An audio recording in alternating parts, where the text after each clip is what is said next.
त्या दशम्या सुद्धा गरम गरम होत्या एकदम. तहान भूक भागली, निघाला बाळ देवगिरीकडं. आता या ठिकाणी जनार्दन नावाचे पुष्कळ माणसं आहेत. माझे सद्गुरू भेटतील कसं? काय शेंडी तुटो ना तो पारंबे तुटो, पण आपल्याला जनार्दन स्वामी भेटाय म्हणजे गुरु सद्गुरूला भेटायचंच. मग आता काय करायचं?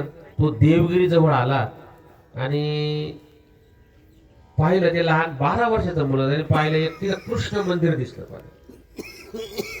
त्या कृष्णाच्या मंदिरात गेला. एक त्या ठिकाणी जो पुजारी होता, जो भिक्षुक होता, त्याला त्या बाळाची दया, कुठला बाळ, काय माझ्या घरी येतो का बाळ? त्याने दिसलं ब्राह्मणाचा मुलगा दिसतोय, गोर गोमट, व्यवस्थित, छान दिसायला, व्यवस्थित, एकदम नाच सुंदर. त्या ब्राह्मणाने त्या भिक्षुकाने माझ्या घरी जेवले येतो का बाळ? भूक लागली ती नाही म्हणायचंच नाही विषय. गेला त्या ब्राह्मणाच्या घरी जेवायला.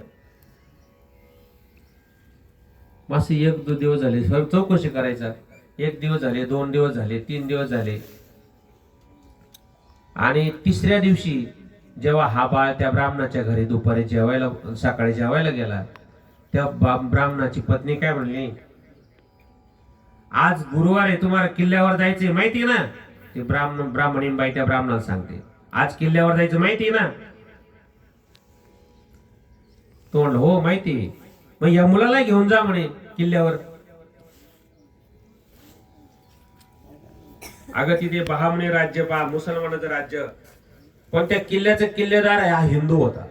आणि दर गुरुवारी त्या किल्लेदाराच्या भक्तीमुळं बादशहाने काय केलं, त्याला मुक्तदार ठेवलं. त्या दिवशी कुणी या कुणी जा, कुणीही यायचं आणि त्या किल्लेदाराला भेटायचं. त्याच्याकडून भिक्षा काय लागेल ती भिक्षा देत राहायचे, दक्षिणा देत राहायचे. म्हणून त्या दिवशी साधू, संन्यासी, बैरागी, भिक्षुक यांची रीग लागायची किल्ल्यावर जाण्यासाठी. म्हणून पहा, ती ब्राह्मणी काय म्हणली, या मुलालाही घेऊन जा.